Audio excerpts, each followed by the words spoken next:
नमस्कार, मैं हूं आपके साथ अविनाश कर। आज छत्तीसगढ़ के लिए बड़ा दिन है क्योंकि आज छत्तीसगढ़ का बजट पेश होने जा रहा है।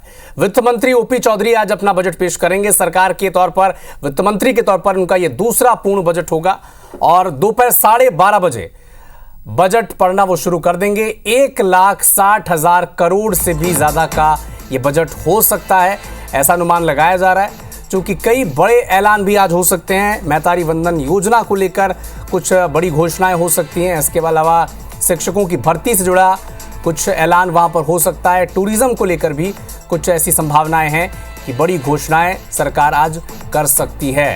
तो एक बड़ा अपडेट आपको बता दें, वित्त मंत्री ओपी चौधरी आज छत्तीसगढ़ का 24वां बजट पेश करेंगे। और देखिए शुरुआत कहां से हुई थी। छत्तीसगढ़ जब राज्य बना था तो 5500 करोड़ के बजट से शुरुआत हुई थी और आज कहां 1,60,000 करोड़ आज उम्मीद है। और क्या है उम्मीदें? सबसे बड़ी जो वजह है आज बजट को देखने की वो ये है कि क्या इस बार वित्त मंत्री अपने पिटारे से महिलाओं के लिए क्या निकालने वाले हैं। क्या महतारी वंदन योजना में कुछ और बड़े बदलाव हो सकते हैं? क्या युवाओं के लिए कुछ नए आयाम दिखाए जा सकते हैं सरकार के द्वारा? चूंकि अनुमान ये लगाया जा रहा है कि 1,60,000 करोड़ का बजट ये है और जिस दावे के साथ, जिस योजना को लेकर सरकार ने वापसी की थी, पार्टी ने वापसी की थी सरकार में, महतारी वंदन योजना, क्या उस परिप्रेक्ष्य में कुछ और नया जनता को दे सकती है सरकार? क्योंकि किन सेक्टर्स पर उम्मीदें हैं और इसी विषय पर बातचीत के लिए हमारे साथ कई एक्सपर्ट्स जुड़े हुए हैं। बताएंगे आपको, सभी से सिलसिलेवार तरीके से बातचीत करेंगे, बजट के हर पक्ष पर बातचीत करेंगे और पिछले बजट में जो घोषणाएं सरकार के द्वारा की जा रही थी उन पर कितना अमली जामा पहनाया गया। लेकिन ये जो तस्वीरें आप देख रहे हैं, इस वक्त वित्त मंत्री ओपी चौधरी विधानसभा के लिए रवाना हो चुके हैं। ये एक्सक्लूसिव तस्वीरें आप तक पहुंचा रहे हैं। तो क्या वित्त मंत्री ओपी चौधरी जो बजट आज पेश करने जा रहे हैं, 24वां बजट छत्तीसगढ़ का, उसमें प्रदेश के लिए क्या कुछ है और प्रदेश की जनता की बेहतरी के लिए कौन सी नई घोषणाएं आज सरकार करने जा रही है? सबसे बड़ा सवाल यही।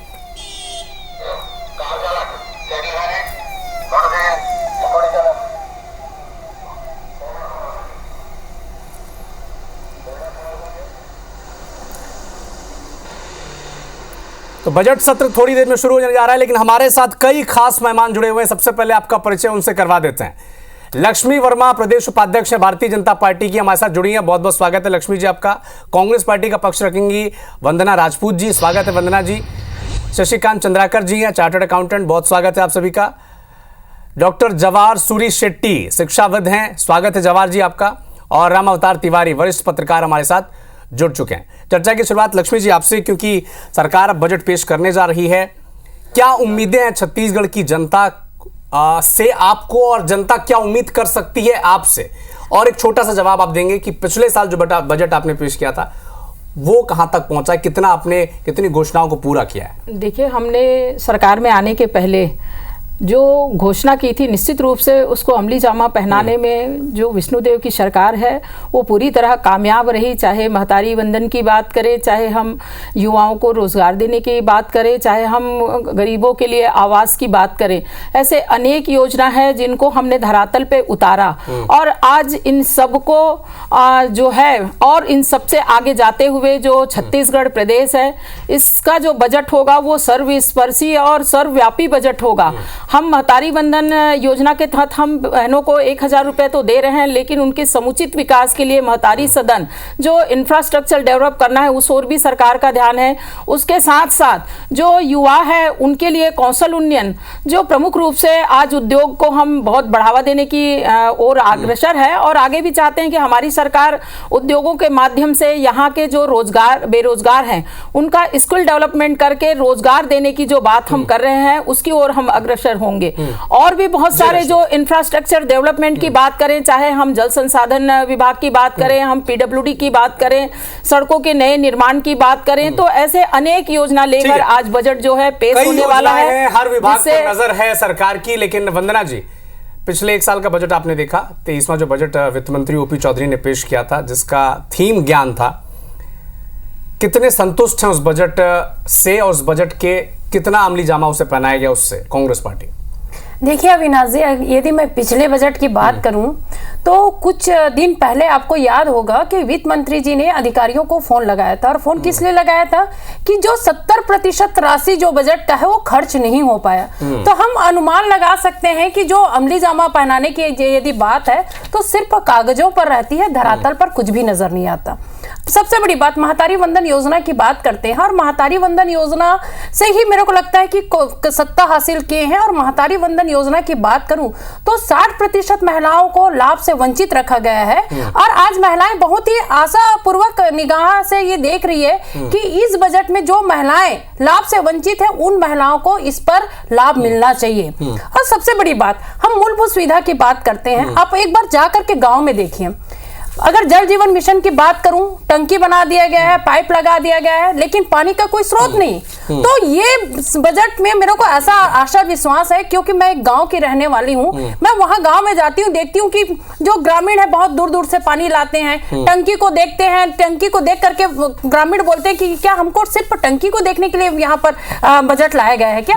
तो इस तरह से बात नहीं होनी चाहिए। और सबसे बड़ी बात, यदि ग्रामीण एरिया की बात करूं, आज महिलाएं रोजगार के लिए तरस रही है। जब हमारी सरकार थी, कहीं ना कहीं गौठान के माध्यम से महिलाओं को रोजगार देने का काम करते थे, आज वो महिलाएं बेरोजगार है। तो मेरे को इस बजट से यह आशा है कि कम से कम महिलाओं को, ग्रामीण महिलाओं को रोजगार देने की व्यवस्था इस बजट में होनी चाहिए। और एक बड़ी बात है, किसानों की यदि बात करते हैं तो किसानों के लिए जब देखते हैं कि धान की फसल देने के बाद उन लोग बिल्कुल शांत रहते हैं, उनके पास रोजगार के कोई साधन नहीं होते। तो अलग अलग उत्पादन के लिए इस बजट में, प्रोत्साहन के लिए इस बजट में राशि होनी चाहिए। ठीक है जवाहर जी, सरकार की प्राथमिकताएं क्या नजर आती हैं इस वक्त आपको?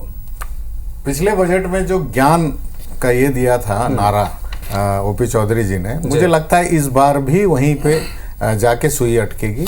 हाँ, तो ग्रामीण, युवा, अन्नदाता और नारी, ये चारों पे ही मुझे लगता है अटकेगी इस बार भी सुई। पिछले बार जैसे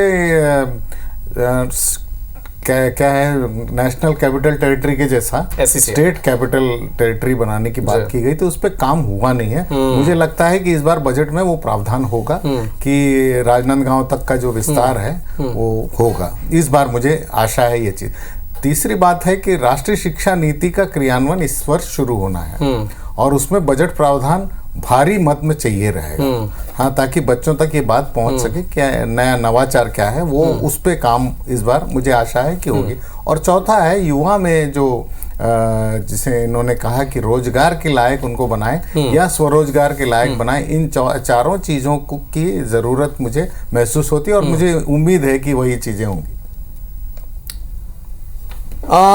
शशिकांत जी, किन क्षेत्रों में सरकार की प्राथमिकता रह सकती हैं, चूंकि सरकार की वित्तीय स्थिति से भी आप भलीभांति परिचित हैं?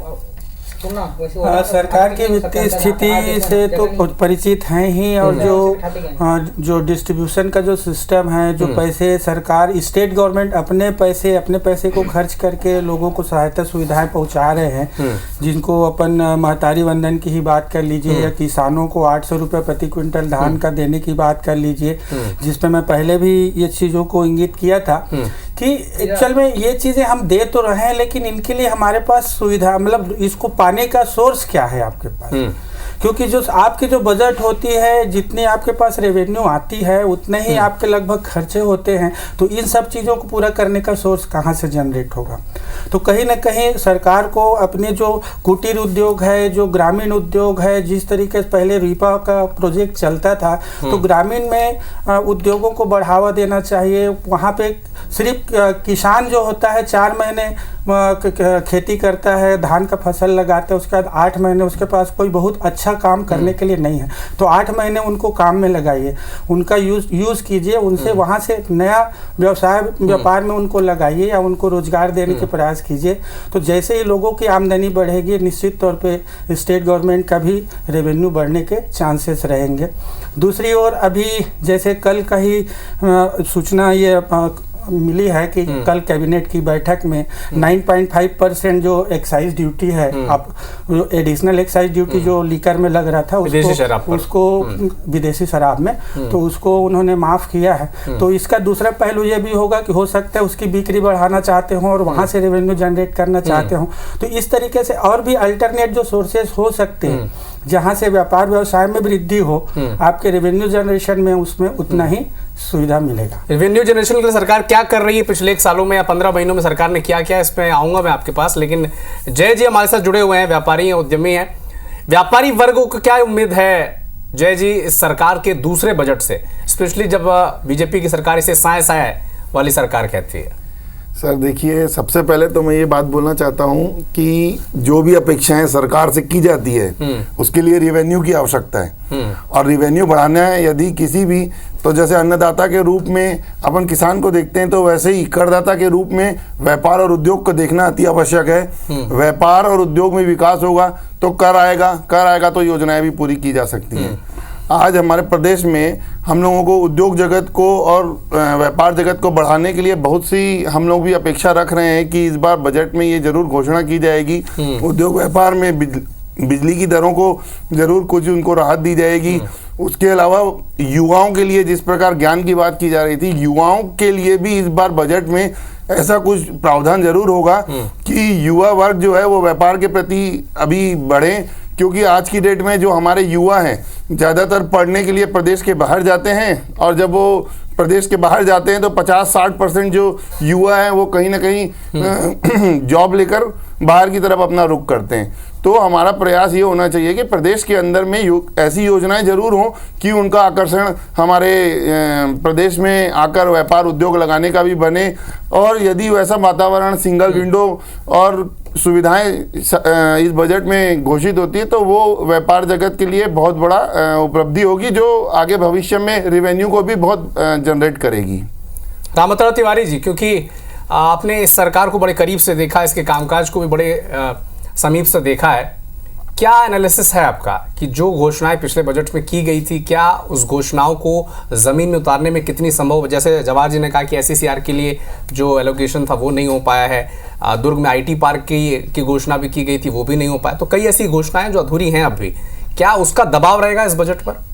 देखिए, जो सरकार के सामने जो आर्थिक संकट थी या पिछली सरकार में देखेंगे तो अब ट्रिपल इंजन की सरकार है, तो सरकार को जो अभी कोयले से बड़ा पैसा आने लगा है, उसी तरह से केंद्र सरकार से जो योजनाएं हैं, योजनाओं से पैसा आने लगा है और नई योजनाओं के लिए भी पैसा मिलने लगा है। तो केंद्र और राज्य सरकार के जो समन्वय है, समन्वय के कारण जो पैसा आना चाहिए वो पैसे का स्रोत बढ़ा है और बढ़ने के संकेत हैं। इसीलिए जो विकास में गति मिलने की संभावना है।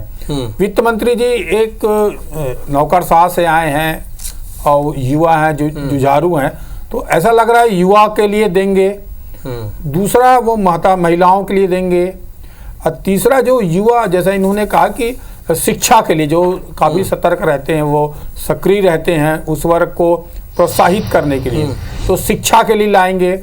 और भाजपा का कोर वोट बैंक जो शहरी इलाका है, शहरी इलाकों में विकास के लिए पैसा देंगे वो। और दूसरा कि इस बार ये कहा जा रहा है कि जो ई फाइलिंग होगी, जो सरकारी कामकाज का जो तरीका है, नौकरशाही, लाल फीताशाही जो रहता है, उसको कैसे सुचारू रूप लाया जाए, उसकी भी एक प्लानिंग की घोषणा करने वाले हैं, ये भी कहा जा रहा है। आज ये कहा जा रहा है कि पत्रकारों के लिए, पत्रकार लोग मांग करते लंबे समय से सरकार, तो पत्रकारों के लिए भी बड़ी मांग होने वाली ऐसी चर्चा है। अगर आप देखेंगे तो इस सरकार के पास पिछला 1 साल चुनाव में चला गया, सिर्फ 2 साल का वर्क है, 2 साल समय है, उस समय के बाद ठीक है तिवारी जी, आपको चुनाव के लिए आ जाएगा क्योंकि वित्त मंत्री ओपी चौधरी अब अपने निवास स्थान से निकल चुके हैं। थोड़ी देर बाद ये देखिए वो ब्रीफकेस है जहां से अब छत्तीसगढ़ सरकार की और छत्तीसगढ़ की जनता के लिए विकास की राहें खुलेंगी। ये वो ब्रीफकेस है, इसे लेकर वित्त मंत्री ओपी चौधरी अब अपने निवास स्थान से निकल चुके हैं। थोड़ी देर बाद वो अब विधानसभा पहुंच जाएंगे और 12:30 बजे बजट पेश करेंगे वो विधानसभा के भीतर। छत्तीसगढ़ का 24वां बजट है। कुछ कह रहे हैं पत्रकारों से, सुनिए जरा।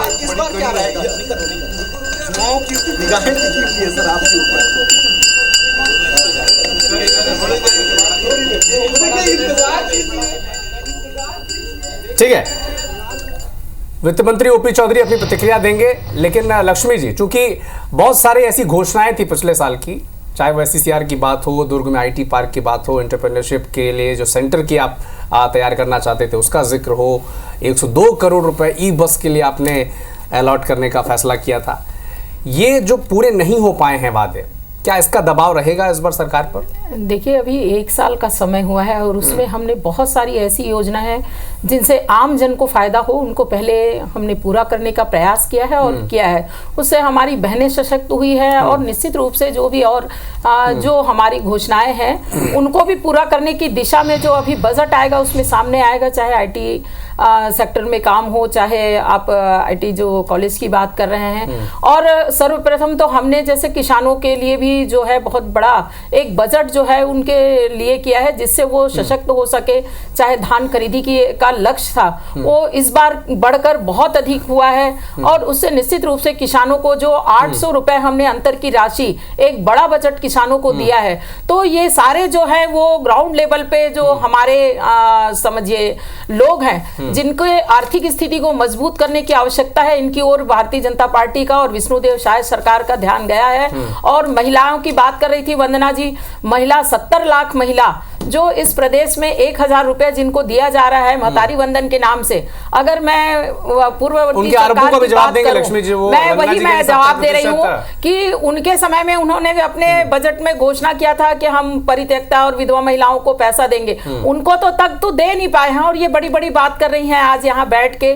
70 लाख इस बात में सच्चाई है या नहीं कि 70% जो अलॉटेड फंड था उसका इस्तेमाल ही नहीं कर पाई? बिल्कुल ये गलत है, इसका आरोप बिल्कुल एक सिरे से मैं खारिज करती हूँ कि ये पूरा डिटेल बताएं कि यहाँ पे किस तरह से वो 70% का आरोप लगा रही हैं। सरकार ने सारे ये तो 18 लाख अगर हम आवास की बात करें तो एक भी आवास 5 साल कांग्रेस के सरकार के कार्यकाल में जो गरीबों तक मिल नहीं पाया। जल संसाधन अभी PHC के जो जलागार बने हैं गांव में जो कहना चाहिए पाइपलाइन बिछा है, ये पूरे कांग्रेस शासनकाल के समय है। इन्होंने सोर्सेस का सही आकलन नहीं किया है और पानी टंकी खड़ी की है, तो इसमें तो उनका खुद का दोष है।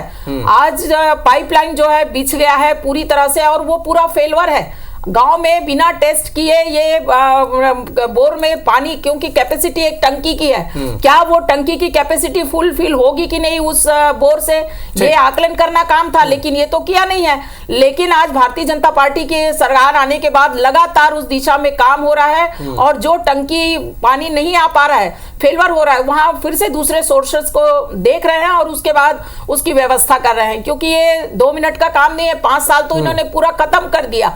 बड़ी बड़ी बात करने से कुछ नहीं होता है, हकीकत में काम करना होता है और वो काम भारतीय जनता पार्टी की। वंदना जी, आप रेवेन्यू का जिक्र कर रही थी, रेवेन्यू अर्न करने पर फोकस होना चाहिए सरकारों का, लेकिन कर्ज की आप बात कर रही थी। मैं आंकड़े देख रहा था 2018 तक, जब तक रमन सिंह मुख्यमंत्री थे तब तक छत्तीसगढ़ पर 41,000 करोड़ का कर्ज था और केवल 5 साल में जब भूपेश बघेल और कांग्रेस पार्टी की सरकार थी, बघेल साहब मुख्यमंत्री थे, तब 82,000 करोड़ रुपए का कर्ज। तो जितना तो 18 साल में सरकारों ने नहीं लिया, अपने 5 साल में उतना नहीं ले लिया। देखिए अविनाश जी, यदि कर्ज की बात करते हैं तो आप देख रहे थे कि जो केंद्र में मोदी जी की सरकार था और जब हमारे कांग्रेस की सरकार थी प्रदेश में, तो किस तरह से सौतेला व्यवहार किया जाता था। मतलब हम अपने अधिकार के पैसे के लिए बार बार निवेदन करते थे, निवेदन करने के बाद भी छत्तीसगढ़ का जो अधिकार था, छत्तीसगढ़ जनता का जो अधिकार था, उनको नहीं मिल पाता था। तो हमने जो वादा किया था उस वादा को पूरा करने के लिए कहीं ना कहीं हमको कर्ज का सहारा लेना पड़ा था। और दूसरी बात, यदि पिछले बजट की बात करूं तो उसमें से इनका वादा भी था कि 100 दिन में अनियमित संविदा कर्मियों को नियुक्त करने की। तो ये सारा चीज में इन लोगों को फोकस होना चाहिए। 500 रुपये जो गैस सिलेंडर देने की बात जो महिलाओं से किए थे उस पर इनका फोकस होना चाहिए। अभी तक तो निकल गए भाई, आपका 13 महीना 14 महीना का सरकार हो गया, उस पर क्या कर रहे हैं। और सबसे बड़ी बात है, आप यहाँ पर बात करते हैं जो मूलभूत सुविधा पर, तो यदि चिकित्सा पर बात करूं, मैं ज्यादा गाँव में नहीं जाऊंगी, आप मेकाहारा में जाकर के देखिए, आपको जो नॉर्मल जो दवाई है, सर्दी खांसी की दवाई नहीं मिल पा रही है, इससे ज्यादा दुर्दशा और क्या हो सकती है। मैं आपको अगर मैं आपको चैलेंज भी करती हूँ, ज्यादा नहीं, आप मेरे साथ अभी जाकर के देखिए, डॉक्टर से इलाज कराए, आपको सर्दी खांसी के वहां पर आपको एक सिरप नहीं मिलेगा।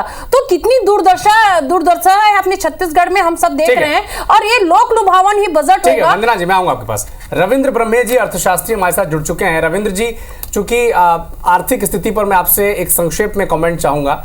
कोविड के बाद जिस तरह की परिस्थितियां बनी, कोविड के दौरान भी सरकारें रहीं और कांग्रेस की सरकार में ग्रोथ रेट हमारा जो था वो सब जानते हैं उस वक्त। उसके बाद से सरकार के 3 साल रहे कांग्रेस के, फिर भारतीय जनता पार्टी के, अब ये दूसरा पूर्ण बजट है। आर्थिक स्थिति कैसी है और उस आर्थिक स्थिति के मुताबिक अब बजट की रूपरेखा कैसी होनी चाहिए?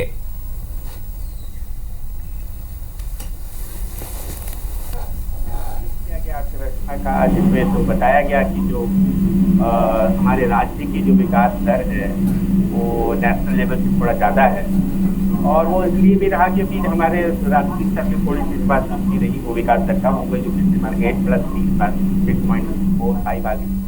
तो हमारी 7.51 की ग्रोथ रेट अच्छी लग रही है।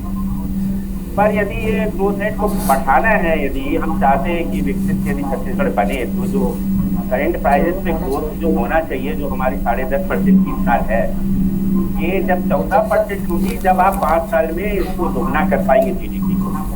You need a 14+% growth rate, तब आप जीडीपी को 5 साल में दोगुना कर पाएंगे। तो वो टारगेट हम कैसे पूरा करेंगे यदि विकसित छत्तीसगढ़ बनाना है? तो उसके लिए आपका जो बजट है, आप यदि पिछले साल का 1.47 लाख करोड़ का था, इस बार 12% इन्हांस करके यदि आप देखेंगे तो ये यदि मैक्सिमम बढ़ रहा है तो 1.65 लाख करोड़ का जाएगा। तो इतना ही आपके पास बजट है, तो कोई भी सरकार या केंद्र सरकार या राज्य सरकारें कोई भी सिर्फ अपने बजट और अपने राजस्व के बूते पे देश अपने राज्य का विकास नहीं कर सकती है। आपको निजी निवेश आकर्षित करना पड़ेगा। तो ये निजी निवेश आकर्षित करने के लिए आपकी क्या नीतियां हैं, आप उनको कितनी सुविधा दे रहे हैं, आप उनको कितनी सहायता दे रहे हैं, ऐसे कौन से क्षेत्र में आप ठीक है।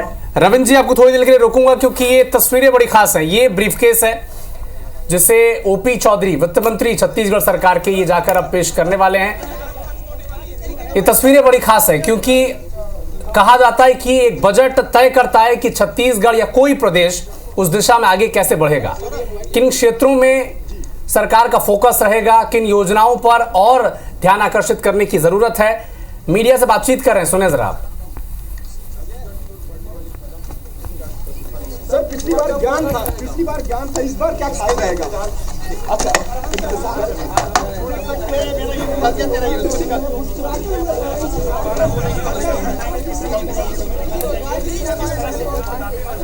वित्त मंत्री ओपी चौधरी चिर परिचित अंदाज मुस्कुरा देते हैं। पिछले बार का जो थीम था वो ज्ञान था, गरीब, यूथ, अन्नदाता और नारी। क्या उसी थीम पर फोकस रहेगा? क्योंकि हमारे एक्सपर्ट जो हैं जवाहर सूरी सेट्टी साहब, वो कह रहे हैं कि उसी ज्ञान की थीम पर ही सुई अटकेगी सरकार की, क्योंकि फोकस सरकार का उसी बिंदु पर है। जवाहर जी, चूंकि एक प्रदेश को गढ़ने में, देश को गढ़ने में युवाओं का और खासकर विद्यार्थियों का बड़ा योगदान है। अगर जिस भी पानी से हम सींचेंगे उसी तरफ वो आगे बढ़ेंगे। जो आत्मानंद स्कूल का मॉडल था, फिर पीएम श्री स्कूल, आप कह रहे हैं कि राष्ट्रीय शिक्षा नीति को लागू करने के लिए बड़े बजट की ज़रूरत है, बड़े एलोकेशंस चाहिए उसके लिए। क्या सरकार के पास वो अभी एलोकेशन के लिए क्षमता है कि वो इस तरफ जा सकती है? देखिए, अभी तक जो एलोकेशन होता था शिक्षा में वो ज़्यादातर यानी करीब 70-80% जो है वो तनख्वाह में चला जाता था, और हर साल चूंकि तनख्वाह बढ़ता है तो वो व्यय बढ़ जाता है। हमारे को अगर राष्ट्रीय शिक्षा नीति लागू करनी है और अच्छी तरह से लागू करनी है तो हमको ये देखना पड़ेगा कि हमारा जो जीडीपी का 6% जो है, जो कहा गया है राष्ट्रीय शिक्षा नीति में कि 6% की ज़रूरत है खर्चे के लिए, अभी हम 2.5% में अटके हुए हैं। तो वहाँ तक पहुँचने के लिए कम से कम एक कदम आगे बढ़ाकर हम 4% तक अगर जाएं, हाँ, तो फिर शायद बेहतर होगा। दूसरा, चूंकि सरकार के पास बहुत पैसा नहीं होगा इसके लिए, तो पीएम श्री स्कूल जैसे 100 खोलना चाह रहे हैं, तो उसके लिए केंद्र मदद करने को तैयार है। 80% केंद्र का आता है इसमें, 20% ही राज्य को लगेगा। तो पीएम श्री पे हमको जान लगाना चाहिए कि वो कम से कम आ जाए तो बेहतर हो। और फ्री बीज को लेकर जिस तरह की चीज़ें, फ्री बीज कहना भी ठीक नहीं है, अगर महतारी बंधन योजना है या दूसरी योजना है जिसके तहत महिलाओं और किसानों को पैसा दिया जा रहा है, क्या उसका प्रभाव, दबाव रहता है सरकारों पर कि वो ऐसी योजनाएं जिसपे तो कोई कॉम्प्रोमाइज़ किया नहीं जा सकता सरकार के तौर पर, तो क्या दूसरी योजनाएं जो थोड़ी और ज़रूरी हैं उस पर दबाव रहता है कि एलोकेशन कैसा हो जाए? ये बिल्कुल सही है, ऐसे ही होता है कि जैसे ही हमने डेवलपमेंट को छोड़कर जो चीज़ें जो नॉन प्रोडक्टिव हैं ऐसा लगता है, हाँ, उन चीज़ों पे जैसे ही हम खर्च करना शुरू करते हैं उसका दबाव डेवलपमेंट पे आता है। लेकिन आय बढ़ाने के स्रोत अगर हमने ठीक कर दिया, क्योंकि छत्तीसगढ़ में बहुत ज़्यादा अवसर हैं इसमें करने के, तो अगर कर लेते हैं तो दोनों बैलेंस आउट हो सकता है बिना ज़्यादा ऋण लिए हुए। शशिकांत जी, निवेश बढ़ाने के लिए कोशिशें क्या हो रही है? क्या आपको लगता है कि पिछले चूंकि रमन सिंह की बात की सरकारों की भी अगर बात की जाए तो भूपेश बघेल 5 साल तक मुख्यमंत्री रहे और अब ये दूसरा पूर्णकालिक बजट है साय सरकार का। क्या निवेश बढ़ाने की दिशा में सरकारों ने उचित प्रयास किए हैं? प्रयास तो सभी सरकारों की रही है कि हमारे प्रदेश में अच्छी इंडस्ट्री आए, बड़े इंडस्ट्री ग्रुप यहाँ पे आए और अपना इंडस्ट्रीज लगाएं, लोगों को रोजगार की ओर आगे बढ़ाएं।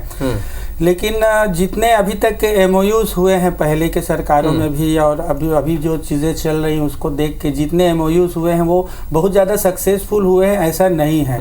चीज़ें सिर्फ घोषणाओं में या बाहर के जो व्यापारी वर्ग है वो यहाँ अपना इंटरेस्ट दिखाए हैं, बातचीत हुई है, लेकिन आगे चीज़ें बढ़ नहीं पाई हैं। तो इसके पीछे कहीं पे लगता है कि मुझे जो हमारी जो औद्योगिक पॉलिसी है कि हम अभी नया औद्योगिक पॉलिसी भी लेके आए हैं, उसमें भी अच्छी अच्छी घोषणाएं सरकार के द्वारा की गई है। और हम ईज ऑफ डूइंग बिजनेस की हम बात करते हैं तो वास्तव में as a practitioner, as a professional जो मैं जो पाता हूँ कि हम जो चीज़ें ईज ऑफ डूइंग बिजनेस बोलते ज़रूर हैं, लेकिन बहुत सारी आधारभूत चीज़ों में भी आपस में ही विसंगतियाँ हैं। तो उन सब चीज़ों को एक बार बैठ के फिर से हमको सोचना चाहिए कि हम व्यापारियों को सिंगल विंडो सिस्टम कैसे दे सकते हैं या उनको बहुत ज़्यादा अपने व्यापार उद्योग को लगाने के लिए बहुत ज़्यादा जगहों पे घूमना ना पड़े, क्योंकि उनको लाइसेंसिंग भी करवाना है, रजिस्ट्रेशन भी करवाना है, फिर उसके बाद ज़मीन भी चाहिए, राजस्व विभाग से भी उनको लेन देन करना, मतलब हर तरीके से उनको अपना ज़मीन का डाइवर्सन कराना है, सारी चीज़ें हैं उनके लिए। तो वो सारी चीज़ें कैसे एक सिंगल स्ट्रोक में अगर उनको होता है तो उनको आसानी होगी और उनका इंटरेस्ट भी जगेगा। दूसरी चीज़ें होती है कि सरकार के द्वारा उनको कुछ जैसे विद्युत शुल्क में छूट की बात होती है, स्टैम्प ड्यूटीज में छूट की बात होती है, तो वास्तव में उसको हम किस लेवल पे जाके अमली जामा पहना पा रहे हैं। तो इन सब चीज़ों से व्यापार उद्योग की स्थिति सुधार होती है और सरकारों की प्रयास रही है ज़रूर। सभी सरकार चाहती है कि उनके यहाँ अच्छा निवेश आए जिससे और उद्योग की व्यापार की बढ़ोतरी हो, रोजगार मिले लोगों को और इससे अपनी जीडीपी ग्रोथ में भी हमको सहायता मिले। रामाधर तिवारी जी, चूंकि हर पैनलिस्ट और हर छत्तीसगढ़ का हितैषी ये चाह रहा है कि छत्तीसगढ़ में निवेश और रेवेन्यू बढ़ाने के लिए अगर कोशिशें नहीं होंगी तो फिर किसी भी सरकार के पास इतना पैसा नहीं होता कि वो हर दिशा में उचित फंड या जितनी जरूरत होती है उतना फंड वो दे सके। क्या पिछली सरकार की भी आप तुलना कर सकते हैं और इस सरकार के मौजूदा कार्यकाल की भी आंकड़े आप रख सकते हैं? क्या एक पत्रकार के तौर पर आप सेटिस्फाइड हैं जो कोशिशें की गई हैं निवेश को छत्तीसगढ़ के लिए आकर्षित करने के लिए? देखिए, पिछली सरकार में भी प्रयास हुए, इस सरकार में भी हुए। पिछली सरकार में इस्पात उद्योग, खनिज उद्योग के लिए किया गया, उसमें काफ़ी बड़े लोग आए और इस सरकार में भी सरकार आते ही खुद मुख्यमंत्री जी कई प्रदेशों में गए, उद्योगपतियों से मिले, एमओयू हुए हैं 2 दिन पहले और हुए हैं, तो इस दिशा में हुए हैं। छत्तीसगढ़ में खनिज संपदा भरपूर है, तो इसलिए जो सारे बड़े उद्योगपति, बड़े समूह हैं वो छत्तीसगढ़ आना चाहते हैं। यहाँ पे बेहतर वातावरण है, यहाँ कुशल मजदूर हैं, यहाँ शांत वातावरण है, तो यहाँ सरकार अगर थोड़ी सी मदद करे बस, क्योंकि सरकारी कामकाज जो है ना वो बड़ा अड़ंगा रहता है, वो अगर और सरल हो, जो आज बजट में लाने की कोशिश हो रही है, तो वो अगर किया गया तो व्यापारियों को, उद्योगपतियों को और जो उद्यमीशील हैं, जो नए काम करना चाहते हैं, उनके लिए एक संभावना दिखेगा। मैं एक बात बोलना चाहता था कि सरकार जो है पिछला 1 साल चुनाव में गया, 2 साल काम के लिए बचा, फिर इसके बाद 2 साल बाद फिर चुनाव की तरफ चले जाएंगे। तो सरकार को काम करने का वक्त अभी है, अभी कोई दबाव नहीं है, कोई चुनाव नहीं है, बेहतर वातावरण है।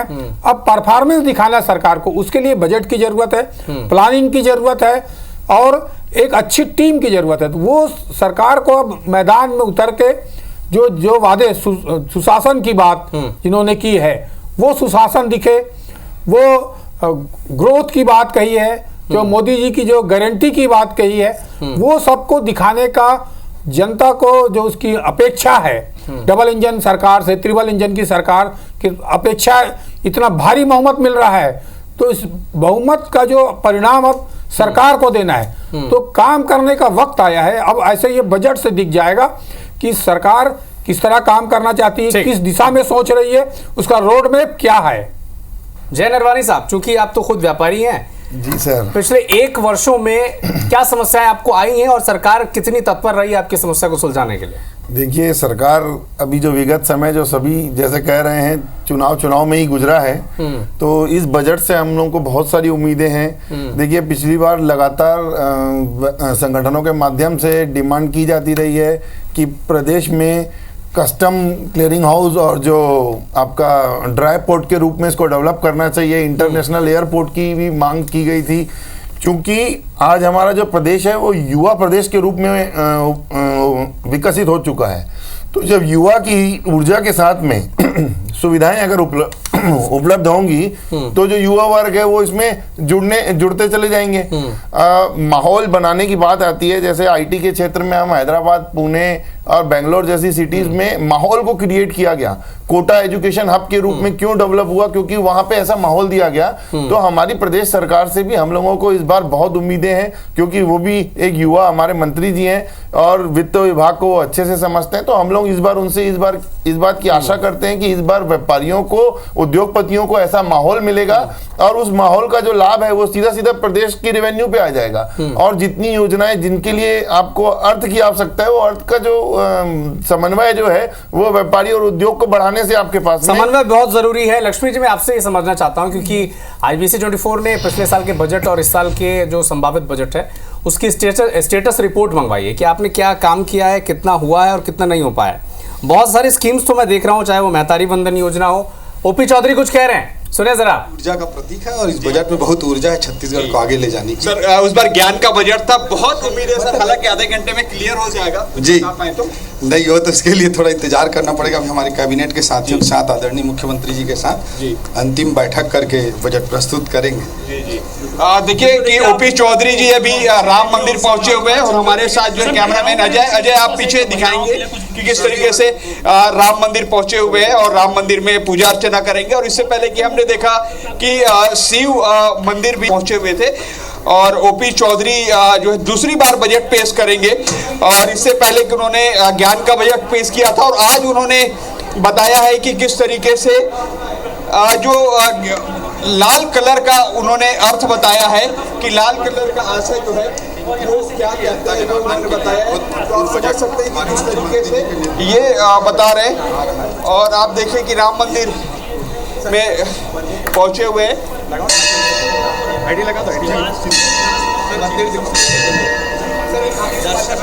तो वित्त मंत्री OP चौधरी इस वक्त रायपुर के राम मंदिर पहुंचे हुए हैं। सबसे पहले घर में निवास स्थल पर शिव पूजा उन्होंने की और उसके बाद अब राम मंदिर में प्रदेश की खुशहाली की कामना को लेकर वहां पर पहुंचे हुए हैं। लक्ष्मी जी हमारे साथ बनी हुई है। स्टेटस रिपोर्ट मेरे हाथ में है लक्ष्मी जी, कि सरकार ने जो घोषणाएं की थी पिछले 1 साल में, पिछले बजट के दौरान, उसमें कितना पूरा और कितना नहीं। मोटा मोटी महतारी वंदन योजना किसानों के लिए और PM आवास योजना से जुड़े ये जो वादे थे वो आपने पूरे किए, लेकिन जो फैसिनेटिंग सा घोषणाएं जो होती हैं, चाहे वो SCR जिसका जिक्र जवाहर जी ने किया, या फिर E-बस सेवा, या फिर आप कह रहे हैं कि एक इन्वेस्टमेंट हब यहाँ पर हम बना देंगे, इससे जुड़ा कोई जो ऐलान था उस दिशा में सरकार आगे नहीं बढ़ पाई है।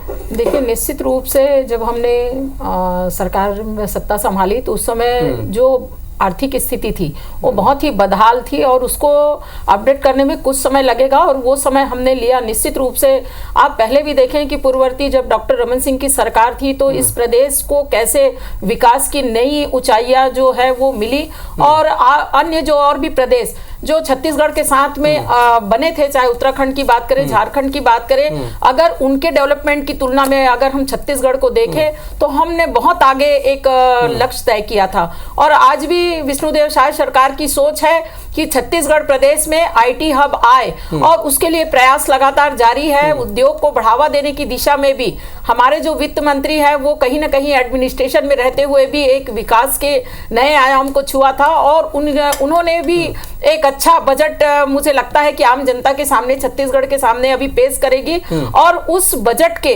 अनुरूप हम आने वाले समय में काम करेंगे ताकि छत्तीसगढ़ की जनता को हर दृष्टिकोण से लाभ। OP चौधरी कुछ कर रहे हैं, सुने जरा। गुड गवर्नेंस के लिए, सुशासन के लिए हमारी सरकार प्रतिबद्ध होकर काम कर रही है। और आज पहले मेरे घर पे जो शिव जी की जो पूजा होती है, उनका जो मंदिर है वहाँ से आशीर्वाद दिया और आज ये VIP रोड स्थित राम मंदिर जो हम सब की आस्था का केंद्र है, और रामलला जी के मंदिर की अयोध्या धाम में भी हुई है।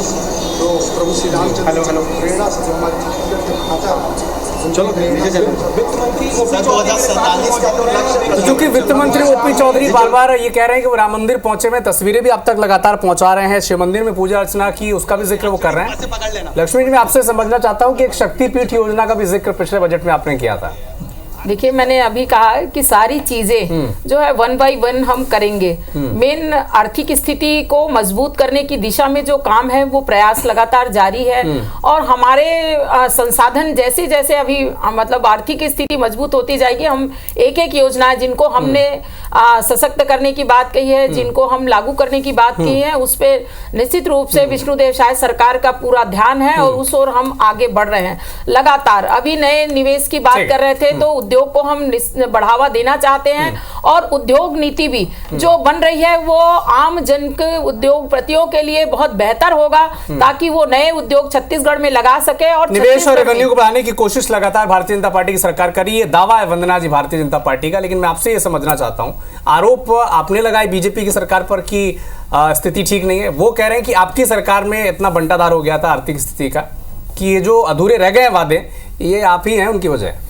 देखिए, सरकार में है, इनका दायित्व है कि आरोप मत लगाए और उस जिस समस्या है उसका निराकरण करके बताए।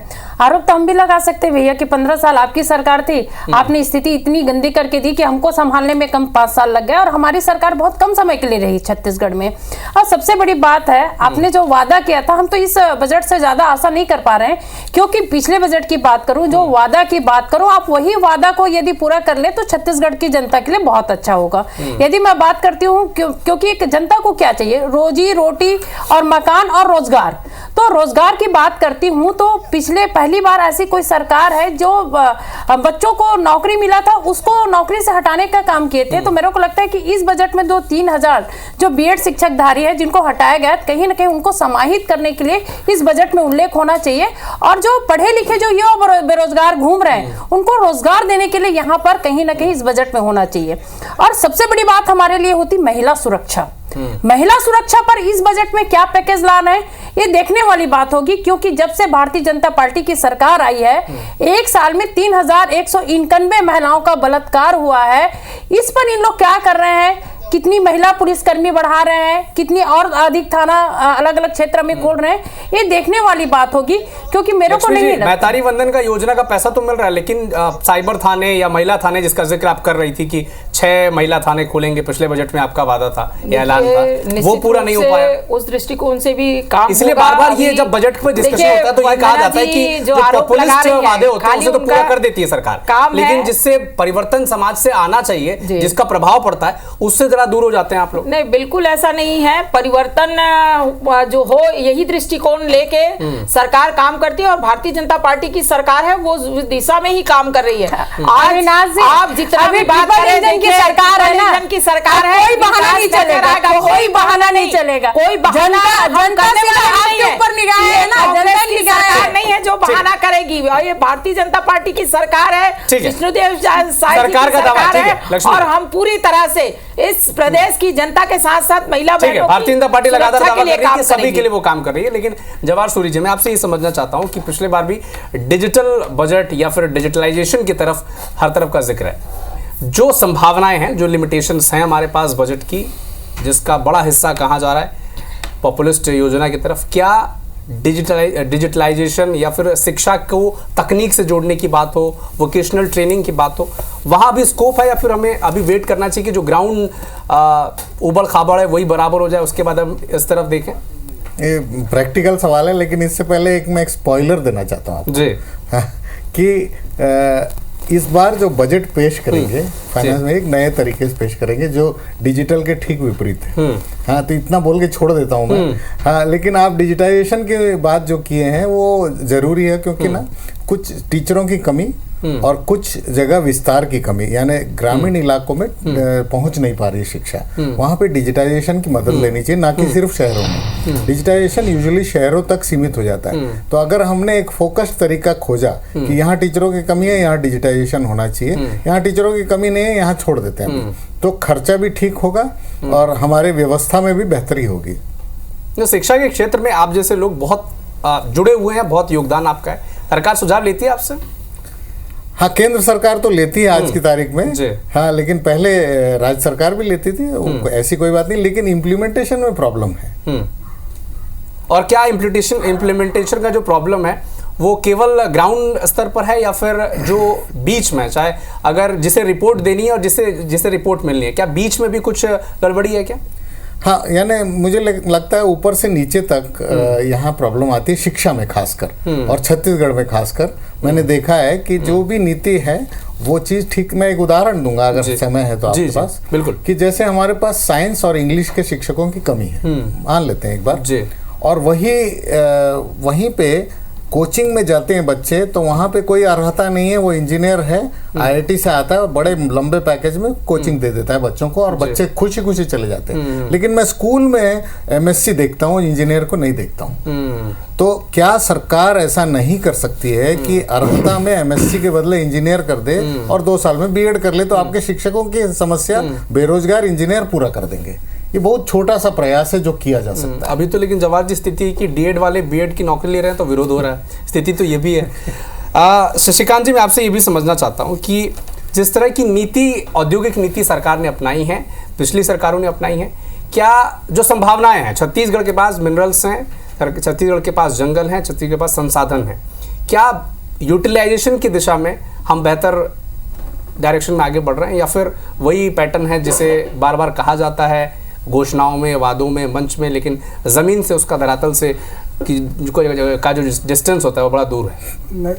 जैसा कि मेरा मानना है कि योजनाएं बहुत अच्छी बनती है, योजनाओं के ऊपर बहुत सारी डिस्कशंस होते हैं, और उन योजनाओं को अगर वास्तव में ग्राउंड लेवल पे उन योजनाओं को जिस तरीके से लाया गया है उसी तरीके से अगर उसको इम्प्लीमेंट कर दिया जाए, तो जो संसाधन हमारे पास उपलब्ध हैं, देश के बहुत सारे ऐसे राज्य हैं जिनके बहुत आगे है हमारे छत्तीसगढ़, जिससे उनकी संभावनाएं बहुत ज़्यादा है।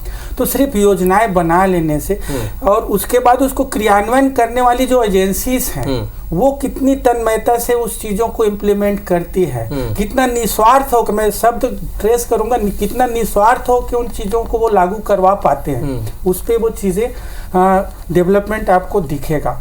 एक सिंपल एग्जांपल आपको देता हूँ, पिछले कई सालों से स्किल डेवलपमेंट के नाम पे बहुत खर्चे हो रहे हैं, नेशनल लेवल पे हो रहे हैं, वो चीज़ें छत्तीसगढ़ में भी हो रही है, लेकिन जितने लोगों को आपने स्किल डेवलपमेंट में ट्रेनिंग दिया, वास्तव में उन लोग सही रोजगार में लग पाए हैं क्या? उनका कोई डेटा है क्या आपके पास कि उसका कोई रिकॉर्ड है?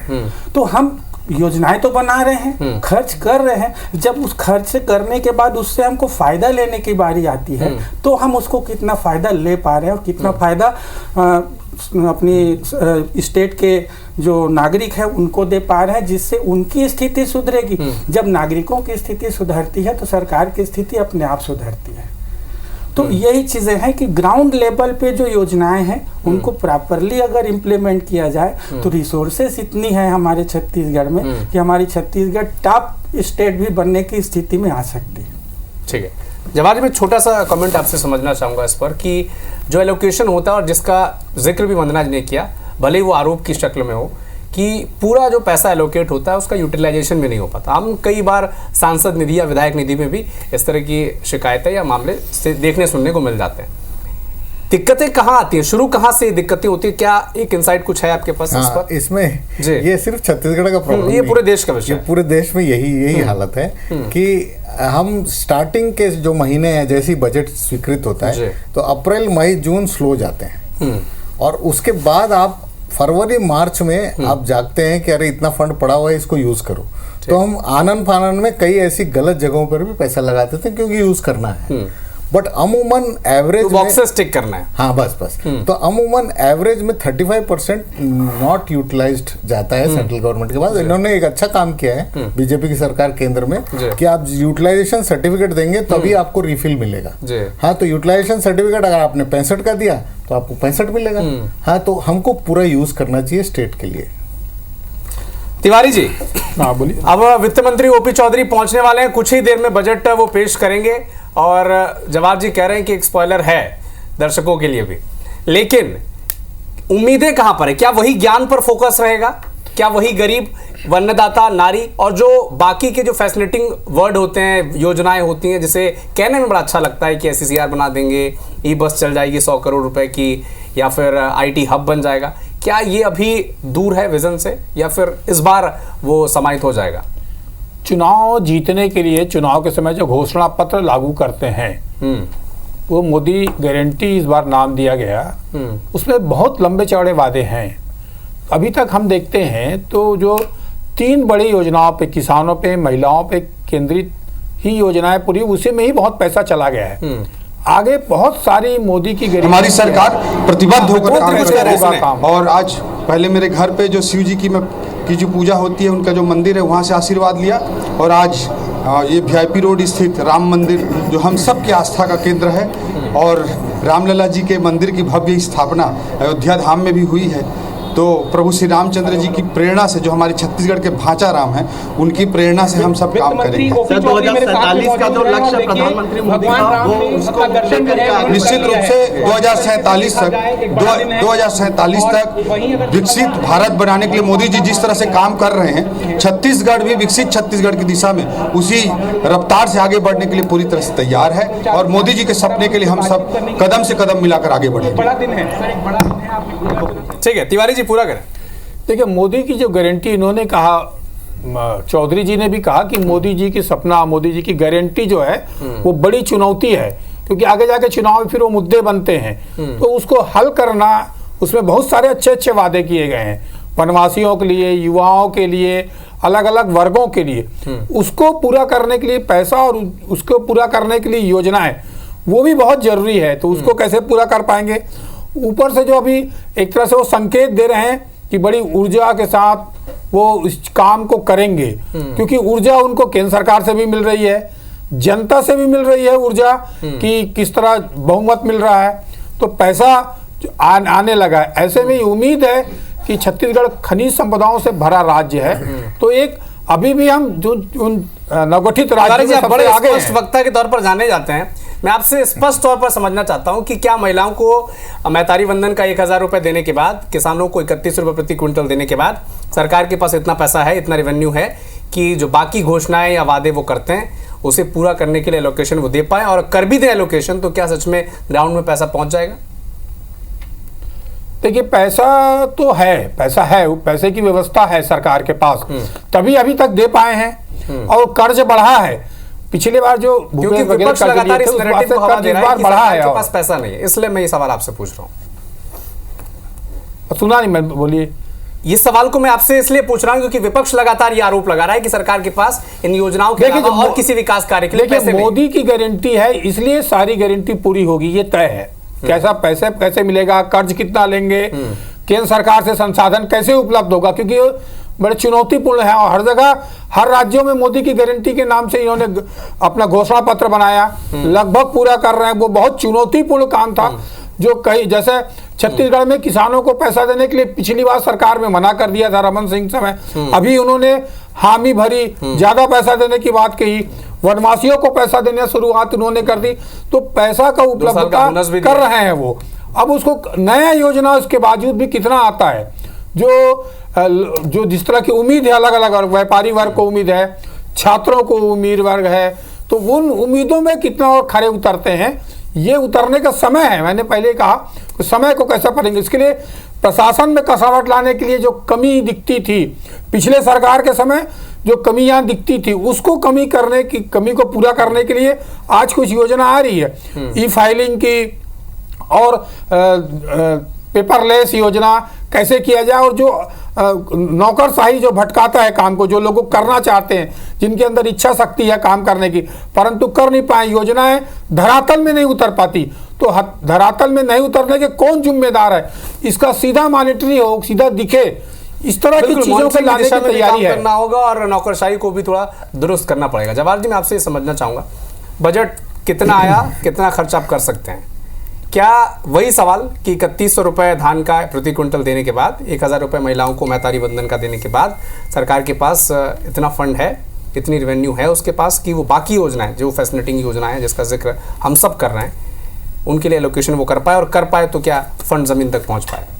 हाँ, देखिए दो तरीके हैं। एक तो है कि मैंने सब जो फ्रीबीज दिए हैं उसके बाद डेवलपमेंट के लिए जितना फंड बचता है, जो बेसिक डेवलपमेंट है, रोड, रास्ते, बिजली, पानी, ये सब चीजें के लिए पैसा है। छत्तीसगढ़ एक अमीर राज्य है, लेकिन छत्तीसगढ़ के पास एक इनोवेशन की क्षमता है जो वो यूज नहीं कर रहा है, और उससे आय बढ़ने की जो क्षमता है वो, अगर मैं एक उदाहरण देना चाहूँ फिर से, तो बम्बई में मैं उस वक्त था और ISB के लिए एक ये बना था, इंडियन स्कूल ऑफ बिजनेस, और अनिल अंबानी उसको लीड कर रहे थे। फॉरेन से 8 यूनिवर्सिटीज ने मिलकर ये बनाया था योजना। बाला साहब ठाकरे के पास गए तो उन्होंने एक कंडीशन रख दिया कि 50% बच्चे महाराष्ट्रियन होंगे, 50% टीचर्स महाराष्ट्रियन होंगे। उसी रात चंद्रबाबू नायडू ने उनको बुलाया और उस पूरी टीम को बोला कि मैं बिना कोई कंडीशन के आपको जमीन फ्री में देता हूँ, आप हैदराबाद आ जाइए। और अगले दिन हैदराबाद आ गए। उन्होंने डेवलपमेंट को महाराष्ट्र से छीन के हैदराबाद ले गए थे। तो उस तरह की क्षमता अगर हम कर पाए तो छत्तीसगढ़ में किसी चीज की कोई कमी नहीं, तो वो करना पड़ेगा हमको। क्या सरकार इस दिशा, जिस बार बार जिक्र हो रहा है कि बजट तो है, सबको पता है कि कितना पैसा आता है, कितना है, कितना खर्च किया जा सकता है, पहले से तय है कि इतने लाभार्थी हैं, इतने पैसे यहाँ जाएंगे, इतने पैसे यहाँ जाएंगे। क्या उसके बाद जो वादे किए जाते हैं, मैं उनकी रियलिटी पर एक प्रकाश डालना चाहूँगा आपके ज़रिए कि क्या वो सच में उथले हैं, थिथले हैं, या फिर कुछ ज़मीन तक घुसे हुए हैं, कुछ है उनकी रियलिटी, या फिर ऐसे ही बस कह दिया जाता है? क्योंकि ये पहली सरकार नहीं, इससे पहले की भी जो सरकारें रही हैं वो भी इस तरह की वादे करते आई हैं और उनकी रियलिटी भी हमने देखी। तो ये तो सत्ता में आने के लिए ये करना पड़ता है, लेकिन मैं बोल रहा हूँ इवन 50% अगर हम जो घोषणा पत्र है उसको अगर लागू कर दें तो उसकी तैयारी अभी से शुरू करनी पड़ेगी, अगर 5वें साल में आपको करना है। जिस लिहाज से आपने कहा कि राष्ट्रीय शिक्षा नीति हमको लागू करनी है या फिर IT हब लागू करना है, तो IT के लिए मैं बाहर से बच्चे लाऊंगा तो क्या फायदा हुआ छत्तीसगढ़ को? तो मैं आज से अगर बच्चों को ट्रेन करना शुरू करूं कि 4 साल के बाद वो स्किल्स हमारे ही बच्चे फुल कर सके, तो क्या बुराई है? तो वो शुरू करना पड़ेगा, तो उस प्रक्रिया को शुरू करना पड़ेगा, चाहे वोकेशनल ट्रेनिंग हो या फिर जो उनके लिए बेहतर कोशिश हो सकती है। लक्ष्मी जी, आपके पास फिर से आऊँगा कि कोशिश लगातार हर सरकारों की रहती है कि प्रदेश के लिए बेहतर किया जाए, लेकिन जो फ्री बीज योजनाएं हैं या फिर जिस योजनाओं के दम पर वो सरकार या सत्ता तक पहुंची हैं, उन्हें इग्नोर करना बड़ा मुश्किल होता है किसी भी पार्टी के लिए, और उसके अलावा जो चीज़ बचती है उस पर ध्यान जाता नहीं है या फिर उतना फंड हमारे पास होता नहीं है। सरकार जिस थीम पर पिछले बार गई थी, कोट अनकोट ज्ञान, क्या अब सही मायने में वहाँ तक फिर से आप पेनिट्रेट कर पाएंगे, उस पॉइंट को फिर से छू पाएंगे? हाँ जी, निश्चित रूप से हम उन पॉइंटों को छूने का पूरा प्रयास कर रहे हैं अभी इस बजट में। आपने कहा कि कोई भी हम जैसे आम जनता के लिए जो योजना है जो सरकार ने घोषणा की और उसके दम पे सरकार पे आए हैं, ऐसा आपका कहना है। तो हमारी एक सोच होती है कि जो ग्राउंड लेवल के जो व्यक्ति है, जो अंतिम व्यक्ति जिसको हम कहते हैं, उनका विकास कैसे हो, ये पहली प्रायोरिटी होना चाहिए किसी भी सरकार की। क्योंकि अगर हमारा अंतिम व्यक्ति अगर भूखा है तो उसके अगर वो भूखा है तो हम अच्छा सरकार तो हो नहीं सकते हैं। ये प्रायोरिटी आज अगर हम महिलाओं की बात करें तो जिस प्रकार से महिला जो है वो पूरी तरह से हम महिला सशक्तिकरण की बात करते हैं, तो महिलाओं को आर्थिक रूप से मजबूत बनाने की दिशा में हमने प्रयास किया। और 1000 रुपया बहुत नहीं है, लेकिन इतना तो है कि वो अपनी छोटी मोटी जरूरतों को पूरा करके अपने घर में एक सामंजस्य बना सके।